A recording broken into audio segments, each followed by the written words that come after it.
want to welcome all of you who have joined us both in person and on Zoom.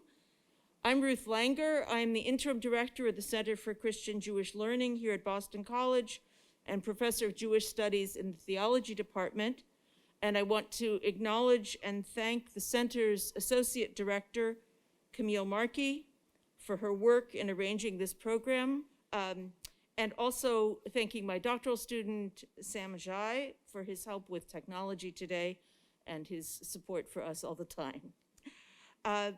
Also need to thank our co-sponsors for today, the History Department, the Jesuit community of Boston College, and there's one more that I didn't write down that I'm forgetting, which I will mention later.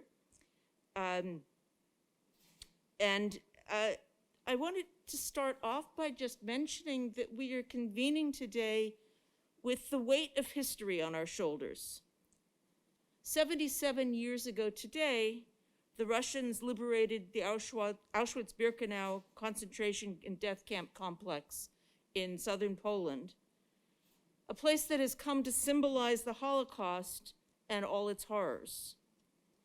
The General Assembly of the United Nations decreed today, January 27th, as International Holocaust Remembrance Day, and urged every member state to honor the 6 million Jewish victims of the Holocaust and the millions of other victims of Nazism, and to help develop educational programs to help prevent future genocides.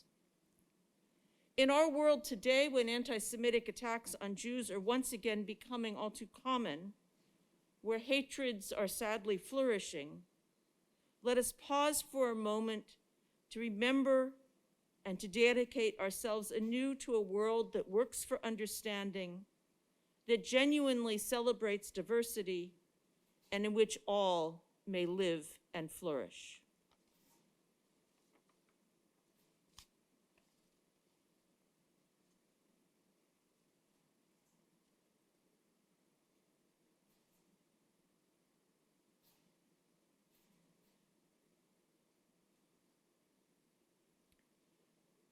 Americans are sadly not immune to these hatreds. Today's talk remembers a time when Nazism flourished publicly in the heart of Boston. Father Charles R. Gallagher of the Society of Jesus, Associate Professor of History at Boston College, published in recent months a new book with Harvard University Press, for sale in the back of the room, called The Nazis of Copley Square, The Forgotten Story of the Christian Front, in which he tells the story of such a moment.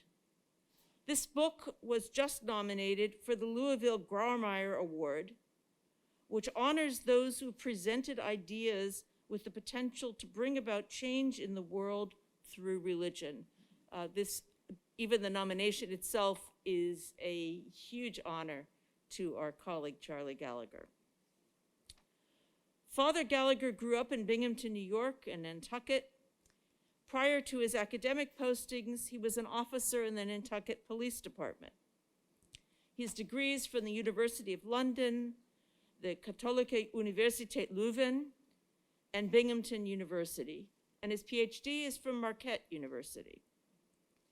He's widely published on the intersection of intelligence and religion, religion and right-wing movements, the Holocaust, American Catholicism, and Vatican diplomacy. A number of years ago, we had the joy of teaching together, and I'm really looking forward to learning more from my colleague, Charlie Gallagher.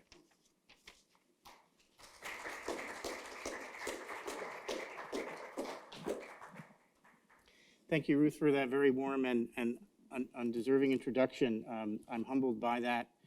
And I also want to say that as I prepared this talk, it will be a talk about my research and the current book. But just to briefly introduce the topic, as I have worked my way intellectually into these fields, I seem to have always been intersecting World War II, Holocaust, and Jewish-Christian relations, Jewish-Catholic relations. And my sense has always been motivated by a moral purpose connected to repair. And So I want to start that here on this Holocaust Remembrance Day, and I'll conclude the presentation with a few slides which I've never presented before that have connections to the Holocaust and this particular topic.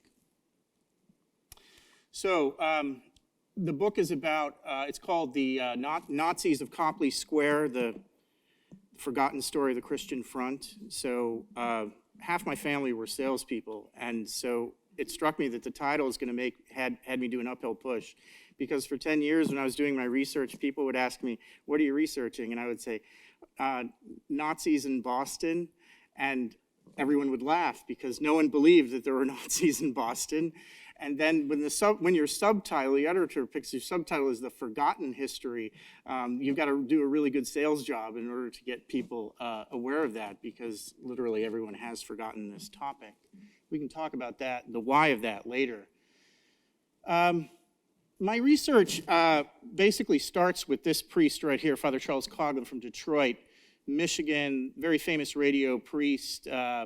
He dominated the radio airwaves in the 1930s.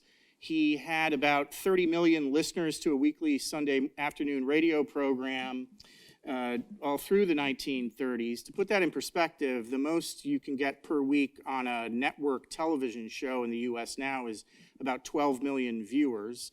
He had 30 million listeners every week. And he adopted his idea of a Christian front from this man right here, a British philosopher named Sir Arnold Lunn, who converted to Catholicism in 1933 when he was a student at Oxford, from Methodism, where his father was a high-ranking British clergyman and Methodist clergyman. And so as the 1930s progressed, he swung his way into journalism and decided to go cover the Spanish Civil War.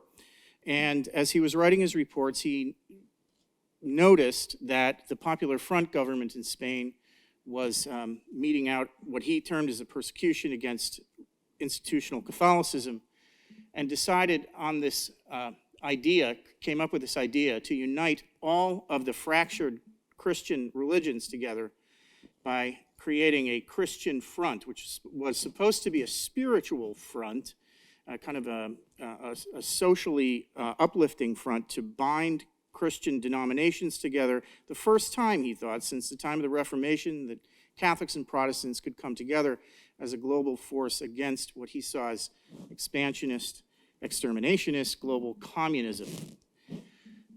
Lunn's idea was rather benign and not militaristic. Coughlin, when it came to the United States, and in the book you can read about how it goes through a number of different refractions in Europe, ultimately gets looked at in the halls of the Vatican, and then ends up in Detroit with Father Coughlin. And Detroit, in my view, skews the entire proposition, and he paramilitarizes it. Now, Coughlin skews the proposition of a Christian front because of what I call the Catholic grievance claims that are simmering during this period. This is the Jesuit priest Augustin Pro, executed firing squad by the Calles government in Mexico in 1927, Spanish Civil War, some images there, Popular Front, leftists taking out a statue of Jesus Christ. So Coughlin sees what he considers to be atrocities happening against his co-religionists across the world. And he also sees a lack of sympathy on the part of the US government and also on the part of the American media, and we hear about that these days too. So the media and the government conspiring to kind of tamp down any publicity about these atrocities happening against Catholics worldwide. Coughlin sees this, and so he kind of energizes this Christian front concept into what will become much more militaristic. Within the religious concepts of the time, and this is where I try to make a difference in terms of the historiography. In my experience, political historians writing about the Catholic Church stick to politics because that's where they're most comfortable. And theologians stick to theology. And what I try to do in this book is to show how my effort was to show how the theology, in other words, the interiority of the spirituality sometimes, impacts political action into what I call asymmetric political action, which will be, in one case, Christian Front political action is going to be terroristic. In another case, in Boston, it's going to be asymmetric in terms of espionage. What's in my view, what's pushing all this is a number of concepts. One political, which is called Judeo-Bolshevism. The idea that Marx and Lenin both had Jewish lineage, and consequently the political structures that they created, Marxism-Leninism, are essentially a secular Jewish conception of religion, and that Jews were present at the creation of Marxism-Leninism, and consequently the persecutions which Coughlin saw in both Mexico and Spain were being meted out not simply by communists, but by Jews who had succumbed to communism as a religion, a secular religion. Then within Catholicism itself, I found two theological impulses that really had sway among the targets of Father Coughlin's rhetoric, people who I would become the foot soldiers. And the other, I think, contribution that I tried to make with this book was to look at the foot soldiers of Father Coughlin. My idea was, we've got so many biographies of Father Coughlin, let's look at the people who are actually doing the activity, who are actually his regional leaders, and taking up the cudgels. And so these theological impulses are, firstly, Catholic action, which in 1922 comes on board with Pope Pius XI as a kind of a social uplift movement, and ultimately devolves into a kind of an anti-communist movement. And then mystical body of Christ theology, which is also proposed during the 1920s and 1930s as a theology grounded in Pauline theology, the part to the head, the body to the whole. And the reason that I think this is important, and I actually find quotes in my documentation of Christian Front leaders, even as they're locked in jail, discussing mystical body of Christ theology. I think the importance for that is that mystical body of Christ theology creates a transnational Catholicism. That what's going on when there's a capital offense against Catholicism in Barcelona, that has resonance in Boston. And that's how the internalization of these concepts become true. Now, what's the result of all of this kind of vortex of competing theologies? And of course, too, I just want to say before we go on, both Catholic action and mystical body of Christ theology are hardly ever talked about today. They've basically been dropped from the scene. But at the time, and this is where I think the political historians have kind of overlooked, at the time, these theologies were dominant for Catholics from the 1930s to the 1950s and 60s. So what happens? And this is the photograph that got me kind of jazzed up about investigating this group. It's what I call paramilitary anti-Semitism. When I was an undergraduate, I saw this, I was doing research on Father Coughlin, and I saw this picture. And at the same time I was an undergrad, I was also being trained on semi-automatic weaponry with an Anti-Police Force. And these are Springfield 1903 breech-loading rifles. You shoot 60 rounds a minute with a 30-06 shell. I won't get into the ballistics, but it's a more powerful bullet than the current U.S. Army carries in their arsenal in terms of NATO rounds. And so that picture kind of jolted me, and I said, how do Roman Catholics pick up rifles? And their object here is to try to overthrow the government of the United States. So that is my big question. How does this happen? And as far as I could see, the historians who write about it never even asked those questions. The other thing that brought me onto this topic was I like to research offbeat anomalies in American history. I think you can find out a lot about America by looking at those incidents and groups that are simply off the beaten path and pop up as anomalies. So this is the group from New York. And this is John Cassidy, who's Coughlin's foot soldier in New York. And in the book, I look at how he was theologized into paramilitary anti-Semitism by Coughlin, and he becomes Coughlin's general, some say Führer, in New York, and pushed these members of what was known as the Action Committee, which was a cell within the public-facing group of the Christian Front. The FBI believes that the Christian Front on the East Coast, the numbers were somewhere between 30,000 and 100,000 between 1939 and 1945. Those were the ordinary Catholics who came to the meetings, but Cassidy and his fellow foot soldier in Boston, Francis Moran, put together what were known as action committees that were the paramilitary groups. And these were the groups I was most interested in, and these were the groups that historians were never able to find out about. And so I wanted to see what made them tick. And I was able to, as I can mention in the Q&A if you'd like, to kind of ferret out those documents. And they came up with this program called, what I call in the book, the False Flag Defensive Counterattack. They were convinced that there was going to be a communist takeover of the US government, and all they had to do was kind of prime the pump. They were going to start a bombing campaign in New York and blame it on Communist Party radicals, and then call out the National Guard and come in alongside the National Guard, because most of the members of the Action Committee were members of the National Guard, and put down what they considered to be a communist insurrection, thereby claiming Roman Catholicism as the true protector of the Republic. Now you're asking yourself, how did they get these military-grade weapons? Because a Springfield 1903 is really only able to be gotten through the military. Well, between 1903 and 1996, when President Clinton shut down the operation, there was a Department of Civilian Marksmanship, this time at the Department of War, and you could order military-grade weaponry, rifles, through the mail.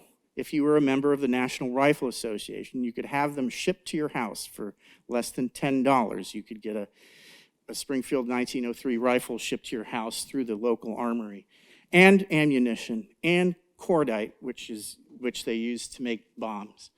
And then in one of the FBI documents, they talked about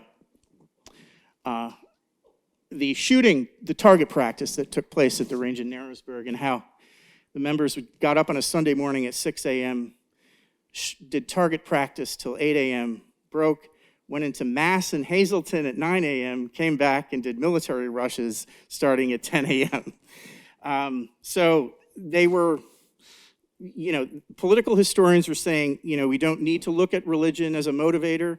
I'm seeing from the original documents, religion is clearly a motivator, and that's really what I write about in the book. As far as Coughlin's concerned, there were a couple of priests, Charles Coughlin, but he had a sidekick named Edward Lodge Curran, also a New York priest. And they're using some theology here. They're talking about the Aquinas, from the Summa Theologica, they're talking about the theological proposition of what Thomas called blameless defense.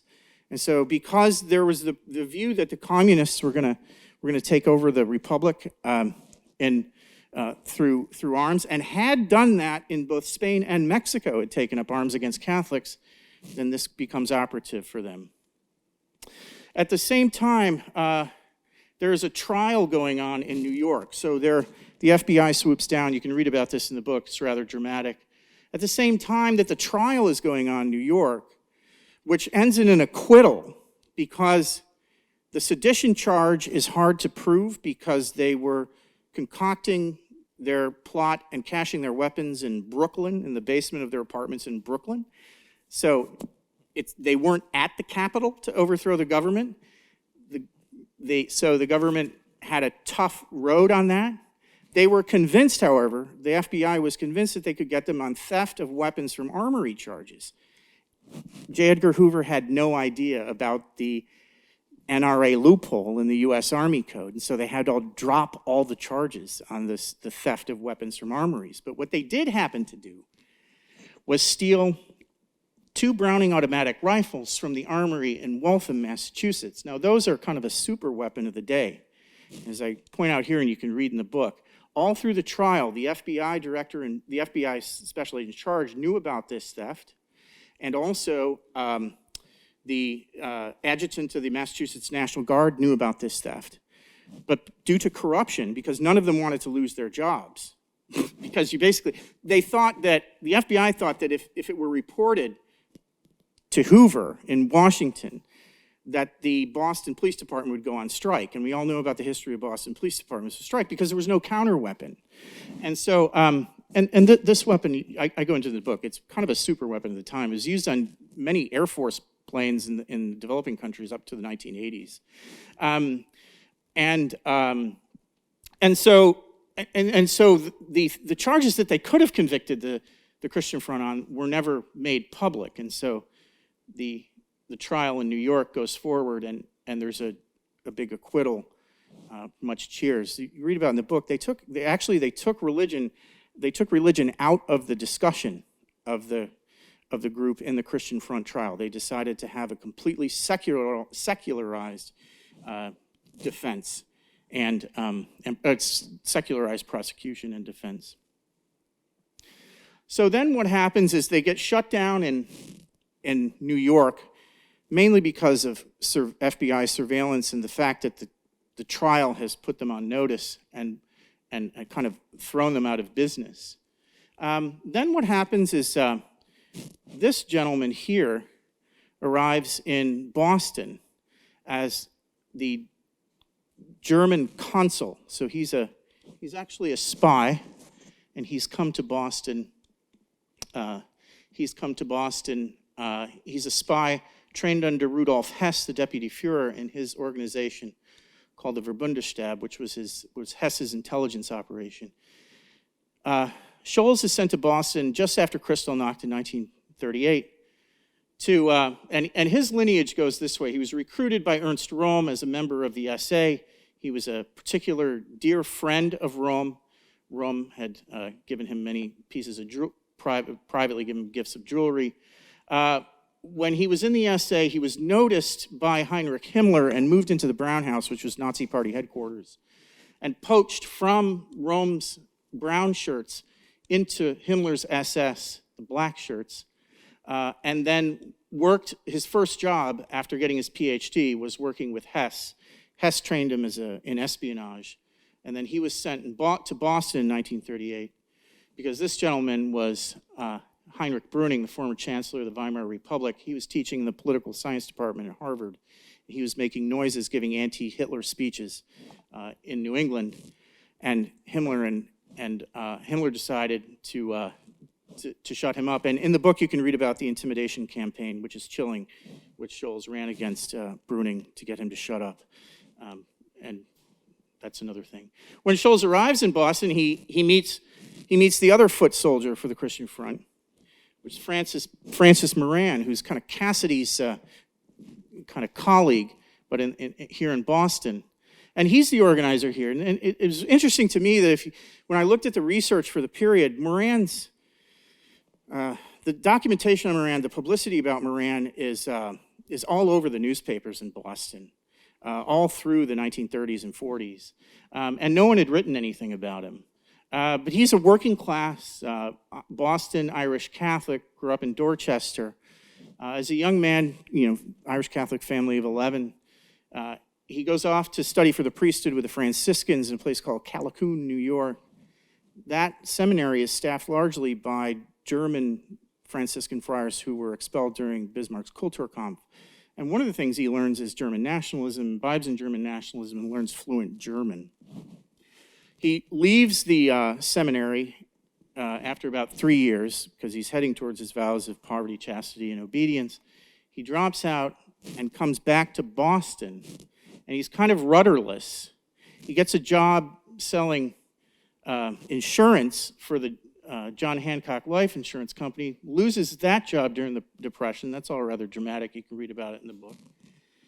And he doesn't know what to do with his life after he loses the job, so he decides that he will be Father Coughlin's representative in Boston. He makes an outreach to Cardinal O'Connell, the Archbishop of Boston. He's rebuffed by the Archbishop of Boston. And then who reaches out to him but Scholz? Scholz reaches out to him as a target, as an espionage target, and Scholz starts paying for Moran to run the headquarters of the Christian Front in Boston out of a suite of rooms in the Copley Square Hotel, which is down by the Heinz Convention Center. So that's how the title came about. This is Scholz again. He's known as Handsome Herbert. He's kind of a real diplomatic character. He has a PhD in psychology from Leipzig. You can read about that in the book. It's all rather fascinating. His intellectual life, and he wants to become an intellectual Nazi.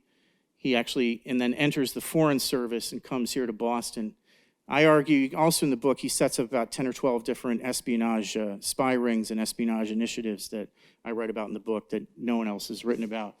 And I argue that he's a terrific spy for the Germans. This goes against the historiography that in World War II, Nazi espionage in the United States was a bumbling and fumbling affair and didn't have any effect. My book tries to kind of put that in contrast through Scholz, saying that he was an extremely effective spy master. In fact, a guy named Fritz Fenthal, who was, Scholz lived about, if Phil Dracovic were here, he could throw a football to where Scholz lived, right across the street from here, off Reservoir Road.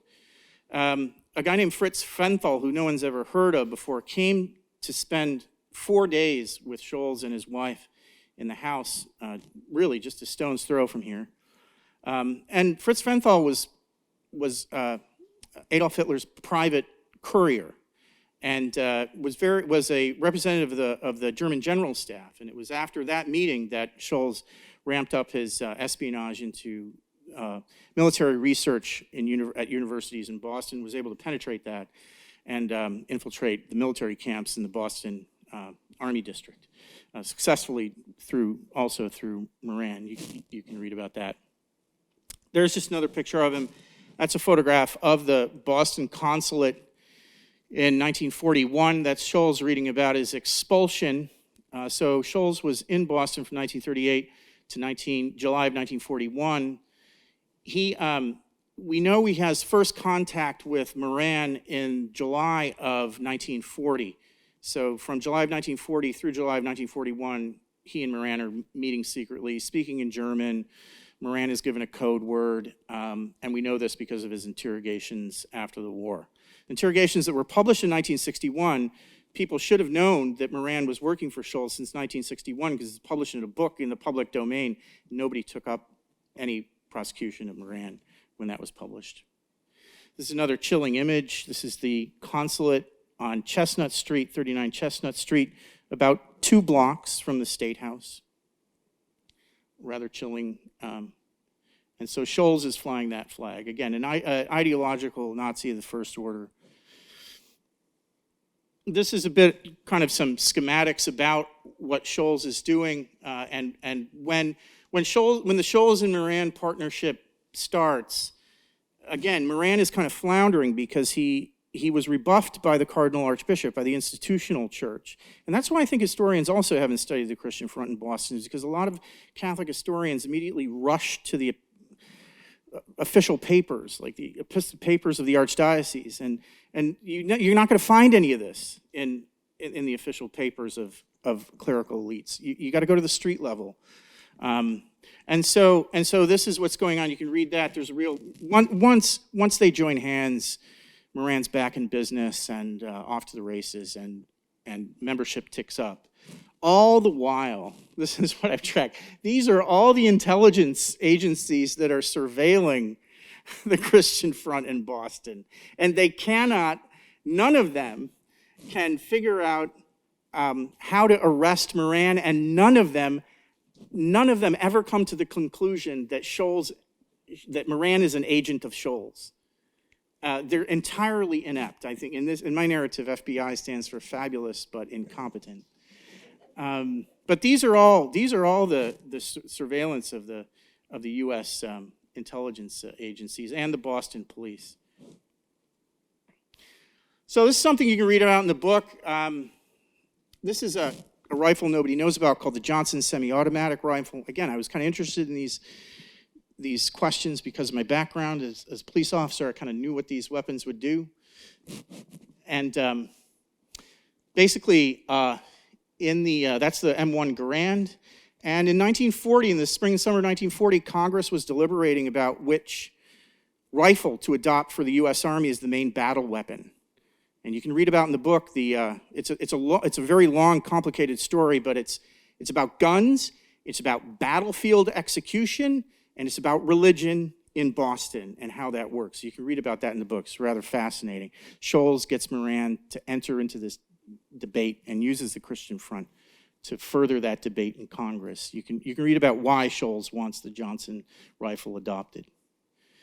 At the same time, we've got a lot of Boston College activity going on because there are a couple of spy stories unfolding at the same time. There's a Nazi spy story, and then there's a British spy story.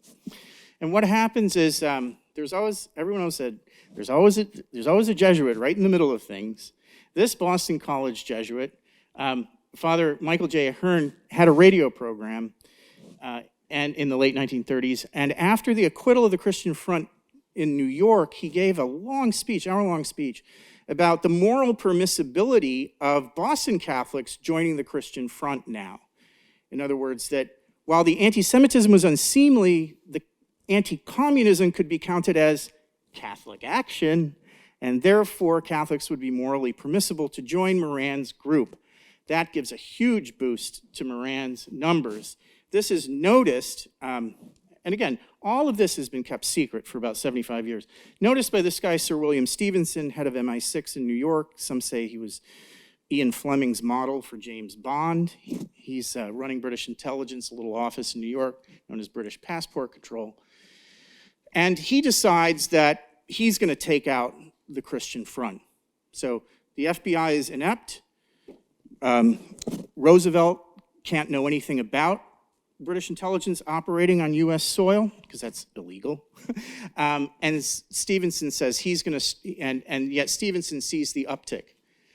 The British agent who's finally recruited to run the show in Boston tries to recruit Father John Louis Bond, who the theater, one of the theaters here at BC is named after. Bond was a great speaker, a public speaker. And I just thought it was interesting. This is a letter from Father Bond, a copy of a letter from Father Bond that I found in the secret files of the Special Operations Executive in London. Now, that's Winston Churchill's private subversive warfare organization. So I knew when I was in England reading these letters from Boston over in the recently released secret files, I kind of knew I was onto something pretty cool. So I'm uncovering all of that. Father Bond, by the way, fun fact, was the teacher of Leonard Nimoy, whom he encouraged to go to Hollywood, so he wouldn't have Mr. Spock today if it weren't for BC's Father Bond. Nothing illogical about that. British intelligence tries to get a high-powered Catholic to take reins of the front organization they set up in the Little Building by the Public Gardens in Boston. They have trouble getting someone to step in and do it, and they finally recruit a woman who's a devout Catholic, liberal Catholic, one of the few liberal Catholics in Boston, who runs a small newspaper called the Boston City Reporter. You can read a lot about her in the book. It's really the first kind of extensive writing on Francis Sweeney. She basically prefigures Vatican II by about 25 years. She wants to take on the Christian Front because she believes that their anti-Semitism is sinful. And that's why she signs up through a cutout, because the British don't recruit her face-to-face. They use an American who's working for British intelligence to recruit her. So she becomes an unwitting agent of MI6, of British intelligence. And all of her letters are in the SOE files in London. And they're in the SOE files because the original MI6 files have been destroyed because Stevenson didn't want anything irregular or illegal to be noticed in the files after the war, so he destroyed them. And so what we have are are copies of letters, although this seems to be one of the only true documents signed by Sweeney that ends up in London. And we only have these because Stevenson was an egomaniac, and he forwarded copies of these reports to Churchill because he wanted to improve his standing in British intelligence history.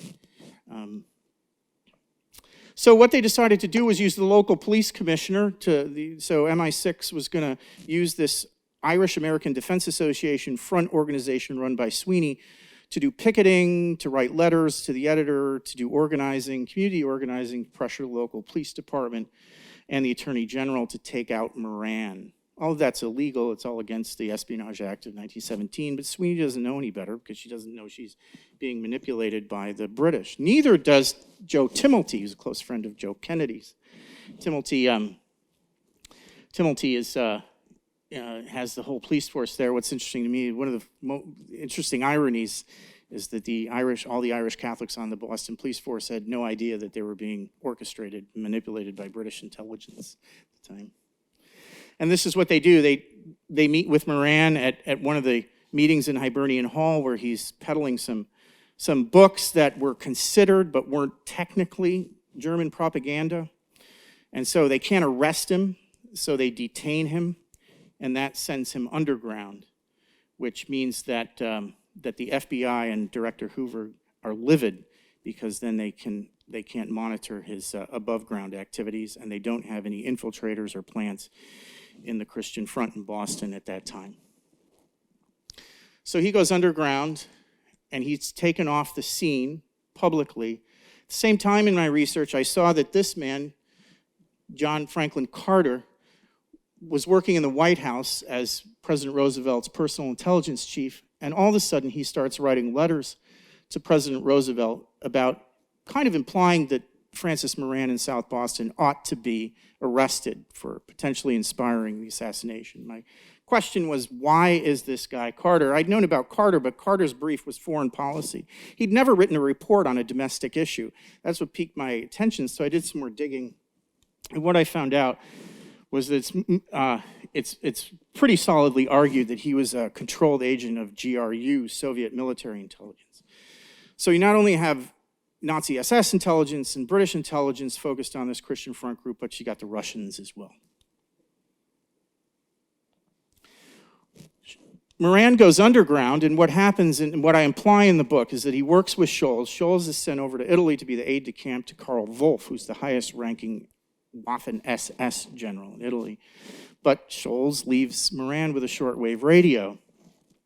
And what happens in the spring and summer of 1943 is riots, Catholic on Jewish riots in Dorchester, in Blue Hill, in Mattapan, of a very brutal nature, which only gets reported in the fall of 1943, although these riots first started in the spring of 1943. You can read about that in the book. It's a rather brutal case.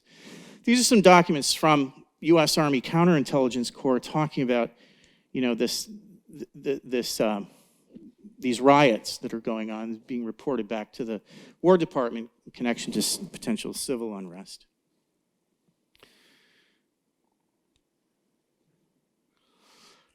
Here's Scholz again, just to finish up here. He's arrested in 1945 in Italy by U.S. Army counterintelligence. He's detained. He's interrogated. And there's a sedition trial going on in Washington, and the prosecutor of the sedition trial in Washington comes over to Germany to interrogate Scholz in detention. And he's suddenly sprung free. And he's sprung free, and he moves to, at first, Rio de Janeiro, based on a letter of recommendation, a character reference from Cardinal Fossati of Turin, because Scholz was moved from being a consul in Boston to the Nazi representative in Budapest to the consul in Turin, Italy, where he matched wits with Alan Dulles, who was CIA person there. Or not CIA, OSS. He ends up in Latin America, first in Rio de Janeiro. In the meantime, he turned state's evidence against his wife's father. His wife's father was a commercial chairman of a company called IG Farben that made the gas for Auschwitz, and there was a special trial at Nuremberg for that. Scholz testified in that trial, but his file for the IG Farben case in the National Archives in Washington is empty. He ends up in Rio de Janeiro having a short fling with the former wife of the fashion designer Oleg Cassini, some of you may remember, and then he moves to Bolivia. I want to show you, in 2017, when I asked for his file to be released, and then particularly the supplemental file to be released, this is what I got from the FBI. So this is his FBI file. The period between 1945 and 1946 is extremely mysterious for Scholz. This is what I got. These are redactions. It's okay, right? And it gets better. It's not just that. This is his file. It gets better. Right? This is his file from 1946, after the war. It just keeps, there's just, and so, as I said, this is from the administration that claimed to be the most transparent in history, and this is 2017, and so now I'm kind of mystified. I have a hunch about this, but I don't want to say it right now, but that's what I was getting. These are the historiographies that I'm trying to challenge in this, that this book kind of bumps up against the idea that Catholics in the 1930s and 40s were on the ascendancy and assimilating into American life. This case always interested me because they were charged with sedition, and it went against everything I was being taught in graduate school, basically, about Catholics. Then Seymour Martin Lipset kind of created this kind of instinct among historians that basically, when you study the right doesn't have any real enduring presence because they don't have an elective political presence. In other words, they don't put up political candidates for office. And so consequently, the history of the right wing is kind of fits and starts, peaks and valleys. So also, it goes against the historiography that's being kind of solidified now that Roman Catholics are very chummy with the FBI, and that there's kind of like, there was a deep Roman Catholic influence within the FBI. Myself, and I've got a couple other projects where it shows deep suspicion on the part of Hoover against Catholics at this time. And then religion is soft power. I mean, the reason for my gun talk and talking about military history in this is that Professor Nye over at Harvard has kind of insisted that religion doesn't have anything to do with military history or kind of shaping the battlefield, that it's soft power. It's kind of ancillary. It's just a cultural kind of concept. And consequently, it doesn't really matter for how we study World War II because it's religion. I'm showing that there's religion involved with whether the U.S. Army adopts a particular weapon or not. Why are we forgetting? Why did we forget the Christian Front? This is Hugh Clegg, assistant FBI director. He tried to recruit a middleman in Boston. Someone came forward to one of the FBI agents, said that they had been recruited by Scholz to meet secretly with Scholz in monthly meetings. And one of the problems is that what I call the Hugh Clegg middleman, refuses to meet with the FBI or report to the FBI in those meetings because he's fearful for his life. He fears that Scholz is going to murder him. And so this is also another informant after the Christian Front in Boston is disbanded. They go underground, and by 1944, the FBI has put a plant. All we know she's a woman. We know her name is Informant T1. She's infiltrated the cell structure of the Christian Front, and Director Hoover writes to her directly, asking her to testify against Moran in a court of law, and she also refuses, stating her personal safety, which I think is another reason why we're not able to remember the Christian Front. These are some of the what I call historiographical hindrances to remembering this group. Because the question is, it's the forgotten story. Why is it forgotten? The liberal consensus and liberal historians kind of had a dominant view of the liberal consensus, both in the writing of history, and this downplayed the academic study of the right wing, because the idea of liberals was we don't want to study the right wing because we don't want to give it academic credibility. So that, I think that persisted really. I see evidence of that in the late, as early as the 30s. Then, I have to say it, the Marxist critique historians, they are squeamish about religion. And, this book is about religion. It's about Christianity. It's about these people believing their belief in Christ in a twisted way, and how the Christian theology can be prostituted. So, and this is where I was. I only say this because for 10 years when I was writing this book, I was in the historiographical wilderness. Like, nobody wanted to touch me. Because the other thing is like, why does this guy want to write about right-wingers, So then, on the Christian front specifically, the U.S. government had no interest in publicizing the case, so it goes into the files, into the dustbin of history files. And then after 1945, with the liberation of the camps, the Roman Catholic Church certainly didn't want to publicize this story or hear anything about it. Then this is what I ran into for 30 years, and while I was trying to get the book published. Nothing happened, no bombs went off, no insurrection happened, and so therefore we don't need a book on this because, as I say here, nothing to see here, folks. Move it along, move it along. Well, I'd been a cop long enough and said that long enough to know that is not true. We cannot move along. We've got to keep looking and keep digging. So this is from Moran's FBI file and from informant T1. And this is what she says. This is Boston, 1943.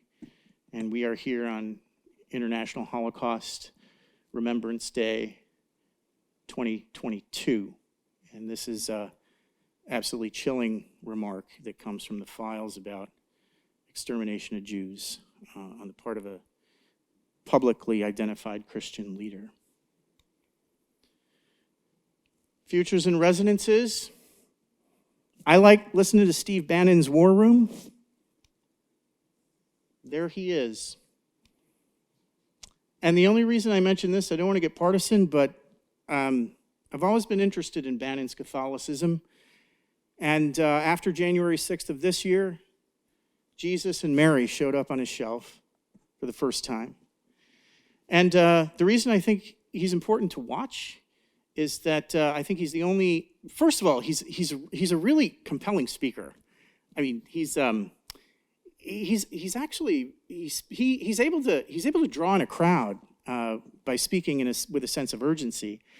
In my view, he's the only real public anti-communist on the airwaves today. Now he's on Rumble because he's been deplatformed from YouTube, where he had the 4th largest amount of viewers in the history of YouTube at 23 million viewers before he was taken off.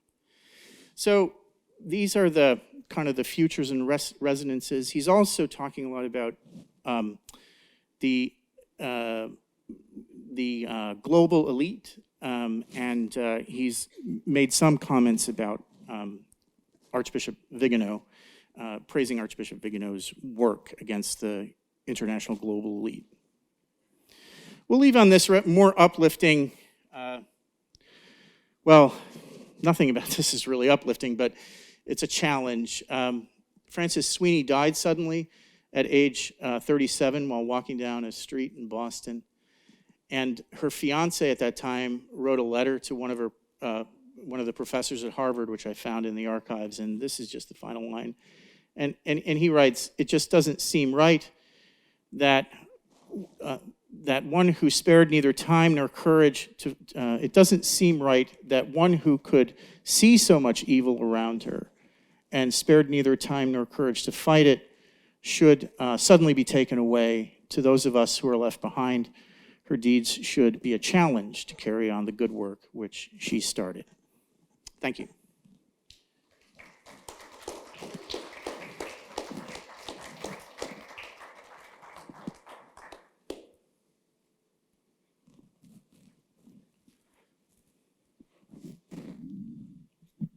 So Charlie, do you want to take your own questions from the people who are here?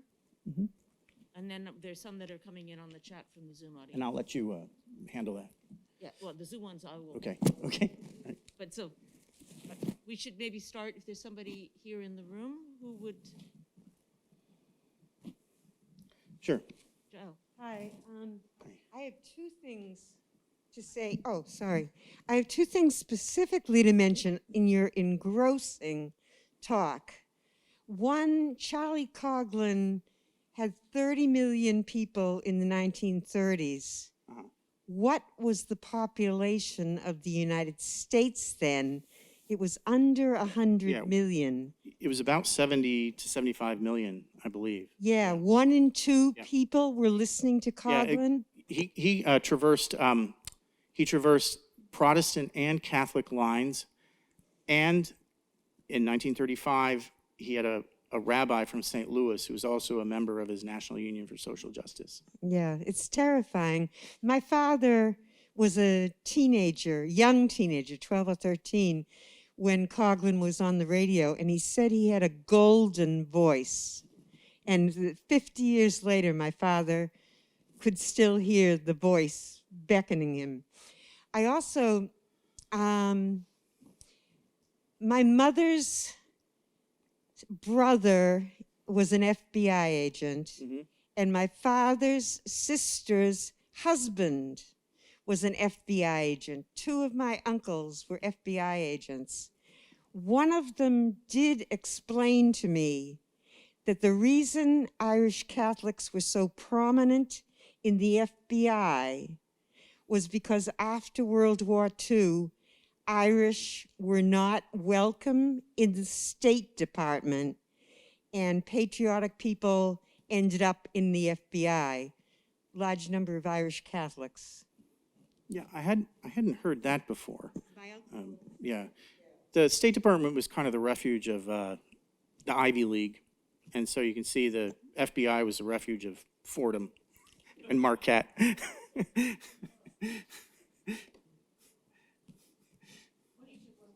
Okay.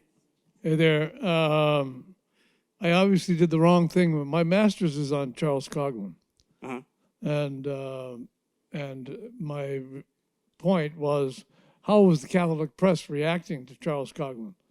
It's about a 2-page, thesis, because they didn't react. Yeah. And so I had to write my whole thesis around why they didn't react. It was crazy. Yeah. So, but I never saw this part of Charles Coughlin, even in a conversation that I did have with him. This is kind of So this question gets to the historiography. There are a couple of reasons. The historians, there have been about 350 books published on Coughlin, so don't feel bad about your thesis not mentioning it, because, and the perception was that the Christian Front case didn't matter. And then all of the Nazi stuff no one knew about. That's totally new. And all of the British stuff no one knew about. That's totally new in this book. So the case fizzled, and the problem for historians was that no one could ever find the FBI file. And I was able to dig and find the FBI file, and that's a whole different story, which is kind of dramatic in itself, but I won't bore you. What did the Catholic hierarchy say about all this? I mean, were they aware? Yeah, so this is another question. This is another reason why I think it's forgotten. The institutional church eschewed Moran and Cassidy, and consequently, they believed that it would die on the vine. They never believed that a Nazi SS officer under diplomatic cover would give it support. They never figured that out. And in the FBI, the FBI didn't figure it out. U.S. Army CIC didn't figure it out. OSS didn't figure it out. 5 intelligence agencies could have caught them. The only intelligence agency that was on to the Scholes-Moran relationship was the Office of Naval Intelligence. And Admiral Harkins in Boston wrote letters to his the chief of counterintelligence in Washington saying, Scholes and Moran are people we need to keep an eye on. And the head of counterintelligence in the U.S. Navy believed that General Harkins in Boston was himself a Nazi spy. And so those reports got shelved. Crazy. It's like crazy stuff. Yeah. Okay, one more, and then we'll. Thank you. Thank you for your fascinating lecture and a wonderful book to read. I was wondering about the Corpus Christi theology. And you mentioned that it goes all the way back to Paul, that he talks in his epistles about the Soma Christou. And we have in Muslim theology in the Ummah, we have, especially we're meeting on January 27th, the sense of Jewish vulnerability that brings Jews closer to each other. So could you help me understand when you think that this Corpus Christi, when it goes beyond the pale, when it crosses a red line and it's no longer just I think some kind of healthy solidarity between people who belong to a faith community, right. And when it crosses that red line and it becomes so central and so problematic as you argue in your book. So, yeah, in the back of my mind was this concept of the Muslim concept of Ummah. And there are a couple of things going on here. Not only does the theology become a transnational theology, but most Catholics forget that during this period, Catholics and their co-religionists shared a common language, which was Latin. Okay, so there's a linguistic connection globally, and the Christian Front tapped into that. The other thing that the Christian Front did was, while Coughlin used radio, these foot soldiers of Coughlin's used film. They were the first, in the 1930s, they were putting together propaganda films about the Spanish Civil War and Catholicism, showing those films in their meetings and getting the hundreds of people in these meetings entirely revved up to go out and beat up Jews through the use of motion pictures. And so there's this adaptation of the Coughlinites to technology, which also kind of fused this notion of transnational Catholicism, and this is I've used it a couple times. It's a word we don't use today. Our co-religionists, they used it frequently, and so they had a connection to Catholics in Mexico and in Spain, and that's where I think Coughlin really was able to seduce them. Thank you. A couple questions here that pick up on this a little bit. Philip Cunningham writes, could you say more about the twisted theology of the Christian Front? Was this theology recognized as twisted by the Boston Archdiocese or other archdioceses? Yeah. And a similar question, Francis Bluin, I don't know how to pronounce his last name. It seems that he says very good presentation. It seems that out of this, you want to say something about the nature of Catholicism, particularly at the ground level. Yeah. I'm not sure what exactly that might be. Is it essentially something dangerously illiberal? Yeah. So these are great questions. Again, when I got into this work, I put blinders on in terms of the hierarchy, and I looked for hierarchical condemnations of the group.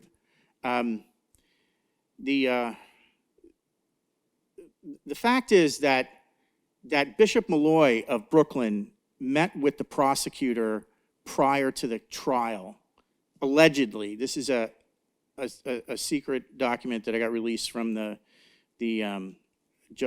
Attorney General Jackson files at the Library of Congress. So there was this meeting, you can read about it in the book, there was this kind of secret meeting between the bishop in Brooklyn and the prosecutor and Father Curran, who is Coughlin's sidekick. And they kind of like, talk about corruption. I mean, I'm implying in the book that they came to an agreement about the prosecution of the case of the Christian Front trial. Now, again, this is based on documentation I found in the Attorney General's files. We don't know if that meeting ever really took place, but that's what's alleged. And I think because they were so, the Christian Front was trying to be a lay organization, and I think the hierarchy was scared about that, and the Christian Front wanted official affiliation with institutional Catholicism, and they could never get it. And I think in my view, it's the arrogance of the bishops to think that if you don't have institutional affiliation, that you're just not going to count socially. And that's the bishops went on doing their thing, and there was never, because I've got in the diaries of Bishop Hurley over in Rome. Hurley's wondering why no one has condemned the Christian Front. He's in the Vatican, American in the Vatican, saying, why didn't any of the American bishops, these people are being charged with sedition, why haven't the American bishops said anything? Yeah. What was the second question was about? Yeah, so the second question is a really astute question, because that's the question that motivates my writing. The question about whether this is true Roman Catholicism or whether it's what I say, I don't use the word twisted or manipulated, whether it's prostituted Roman Catholicism. I think what Coughlin is doing is prostituting true teachings of Roman Catholicism to meet his own ends. And that's really the unsolved question of the book. And that's kind of the motivating theology, is to try to find out what's making these Catholics tick in particular to become so anti-Semitic and to not have any moral questions about that. So we have a couple factual questions that I'm interested in the answers to, so Okay. we'll pick up on them. Carol Green asks, was Sweeney poisoned? No cause of death? Sounds suspicious. So, yeah, the cause of death sounds suspicious. In the archives, her friends testify that she had always had health problems. And I know that as a good historian, I should probably have gone down and tried to search out her death certificate, but there was something kind of a little bit morose about doing that, and I just decided to leave that for the next project for the person who wants to write the biography of Francis Sweeney. And what finally happened to Moran? It's a question from Linda Becker. Yeah, it's a good question. He's less mysterious than Scholes, but equally interesting. He can't find a job after 1945, so he starts driving a taxi in South Boston. His last public entry into the newspapers is that he picks up two brothers in South Boston, and they hold him up at knife point. And he ultimately ends up kind of fighting these two attackers off, and becomes kind of a celebrity with the police over that and the local people over that. Then he takes a job as a clerk at the Boston Public Library, which is about 300 feet from the Copley Square Hotel.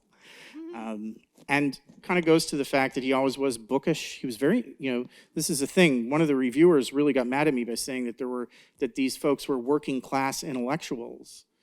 Like that term wouldn't even exist. I thought, no, they think about ideas. They think about ideas a lot, and theological ideas. So he ends up as a clerk at the Boston Public Library for a year or two, and then goes back into the insurance world for a couple of years, and then he just drops out publicly, and he passes away in 1972 without any public life. So he goes from being a meteor in Boston social history to just absolute nothing, and then dies quietly. And along the same lines, what do we know about the clergy?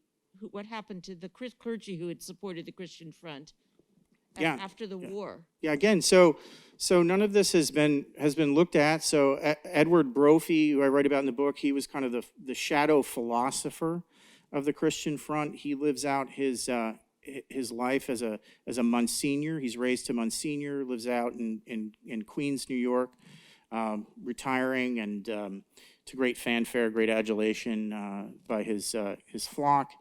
Edward Lodge Curran equally lives out a life. Well, after Moran goes underground, Curran actually takes over the Boston group and shepherds it through 1946. But then really what happens is when the camps get liberated, the ability for these groups to remain anti-Semitic is, the pressure is so high that they seem to dissipate until you get the rise of Father Feeney in the 1950s. People would know him, whose father was an informant for the FBI on the Christian front, interestingly enough. Yeah. Yeah, sure. Wait for the microphone, please. Thank you. Hi, Charlie. I was just wondering, all of these people, and now maybe it's just because it's Boston, all of these people are Catholic, but they're also Irish. Yeah. You know? And so I was just wondering if other Catholic groups, Italians, there were a lot of Italian immigrants, even German Catholics, were drawn into the Christian front, or whether this is really fed by the isolationism and the anti-British feeling that Catholics, Irish Catholics, harbored. So there is a strong anti-British feeling. Alfred Lord Duff Cooper comes to Boston in 1939, who will go on to serve Churchill. And he's, the Christian Front pickets him. So it becomes, the Irish component does become pronounced in 1939 and in 1940 before Sholes comes along. After Sholes grasps hands with Moran, the Irish component, or excuse me, the anti-British component tends to dissipate, and the espionage work picks up that's below the surface, because Sholes doesn't want Moran to attract the attention of British intelligence, but Stevenson had already kind of locked into them. And so, which brings another question: is the British intelligence covert operation, is that more anti-Irish than it is anti-Catholic or American? So there are very few Italians in the Christian Front. There is in Philadelphia. They have their branches in Philadelphia have a leader named Philip Caridi, who I write about in the book, who leads the Christian Front in Philadelphia. And there's a large Italian, as you might expect, a large Italian following in Philadelphia. But in Boston and in New York, it's mainly Irish Catholics. I think that's kind of inevitable. I mean, at least my understanding of our Irish history is that we were pretty strong here in Boston. Right. And you didn't allow other folks to get much of a foothold, because if you did, that wipes you out. But one of my questions here is, why is it called the Christian Front and not the Catholic Front? Because if in the book I track how this concept was given the imprimatur by Cardinal Pacelli in the Vatican. And so when it comes to Coghlan, as kind of with a Vatican imprimatur. And so when he starts his paramilitary group, he's going to use the language Christian Front, because he can always tell his critics that it was basically Vatican approved. It's in the book. I trace this concept through the halls of the Vatican. We have a question from David Sandmel, who says, given that the Third Reich persecuted the Catholic Church in Europe during the reigns of both Pope Pius XI and XII, why was there such a desire to work with the Nazis to progress the Christian Front on the part of its leaders? Yeah, so as I write about in the book, it is this baked-in anti-Semitism, which is the prime motivator, and the fact that Herbert Sholes is a superb spy master and plays down any other impulses that would inhibit his target from doing German or Nazi work in Boston. So, for example, through most of the time when Moran was recruited and meeting secretly with Sholes was equally recruiting communists in Boston to do espionage work because of the Molotov-Ribbentrop Pact, where Germany was essentially neutral and in a pact, in a political pact with Russia. And if Moran had ever found out that Sholes was recruiting communists, to do work, then we don't know which would have made him more mad. Yeah.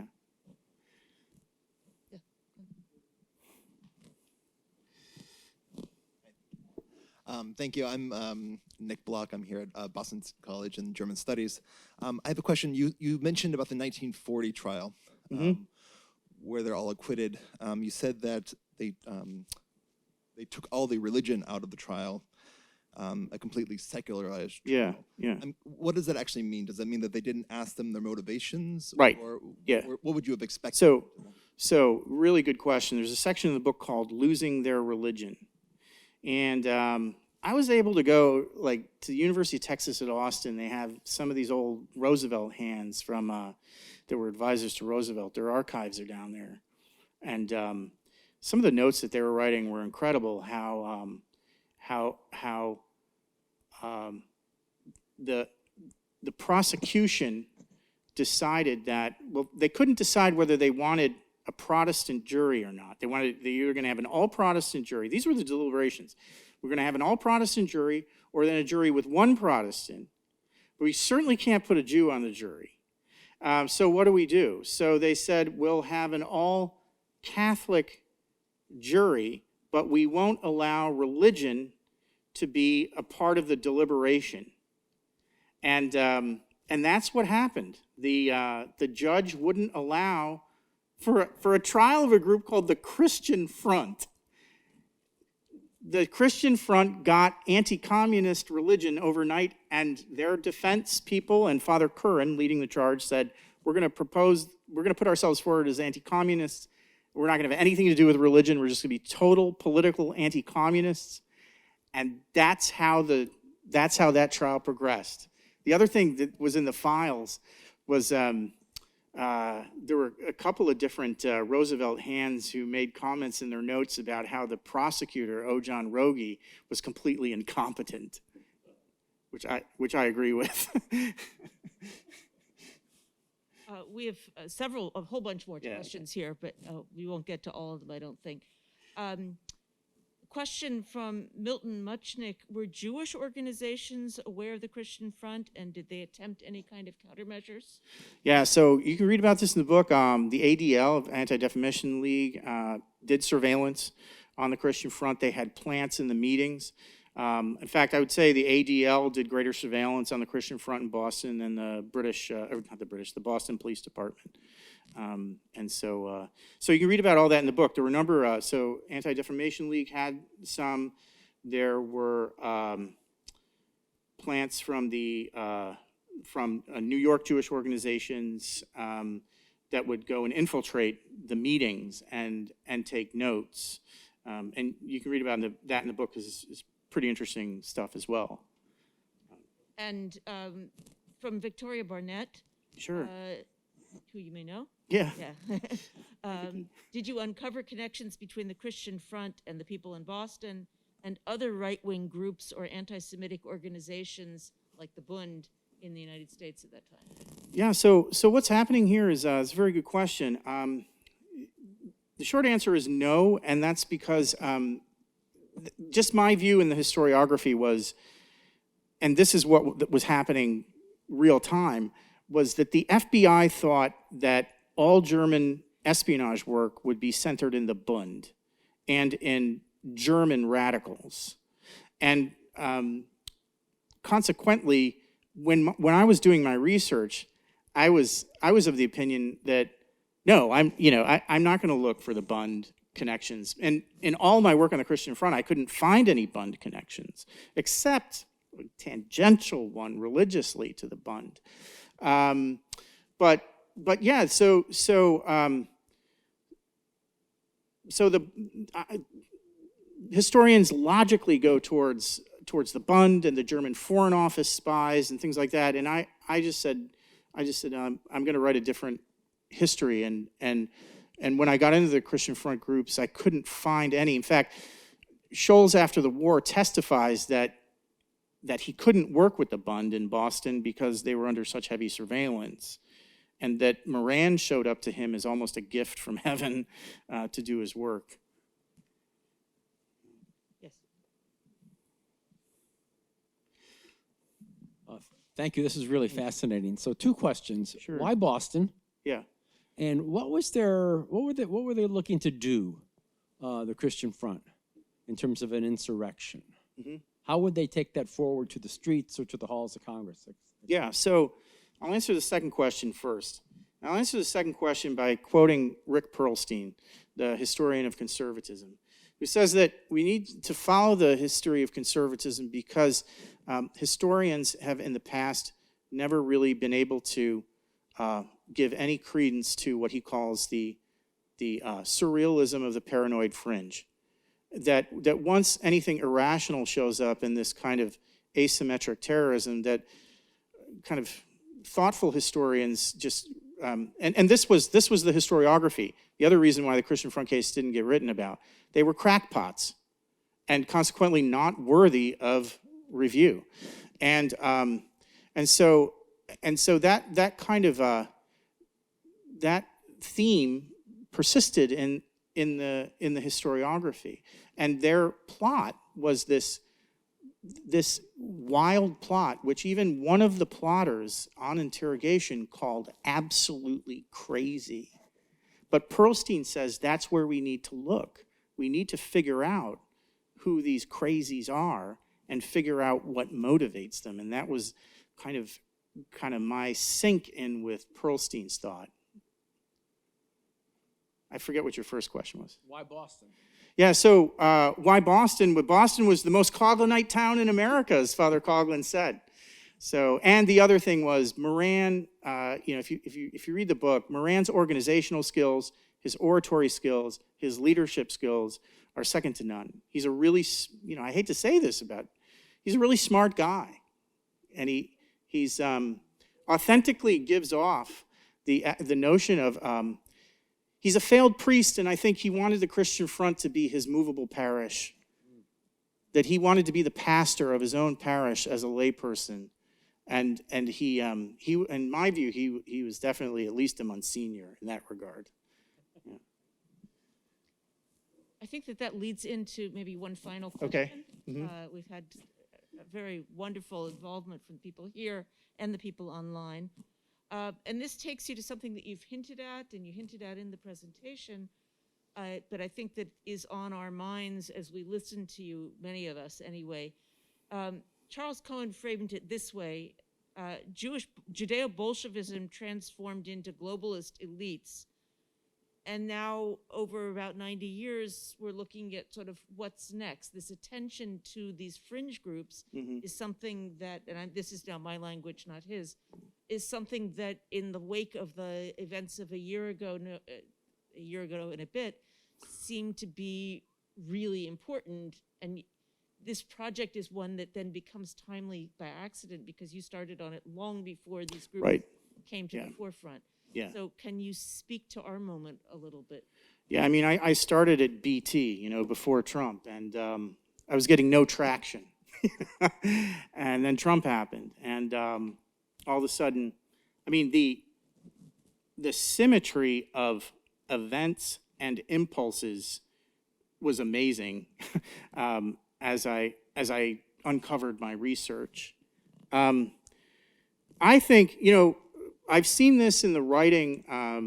If you read the Washington Examiner, Byron York is saying, and I like Byron York, but he's saying that Republicans don't need to pay attention to the January 6th committee, and they're anathematizing the 2 Republicans that are on the January 6th committee because a lot of the writing on the right tends to do the same thing that was done by editors in 1940 to downplay the threat.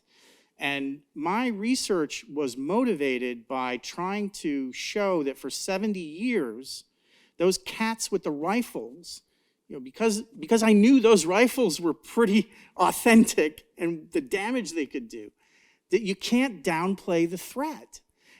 Or you shouldn't downplay the threat. You should investigate the threat before you downplay it. And as I investigated this threat from 80 years ago, it became more and more evident that this was a very perilous, dangerous group. And so for today, I think that politicians on the right and the left should have an open mind about precisely that. Don't dismiss it offhand as crazy crackpots. Investigate it first and then make that determination. Thank you.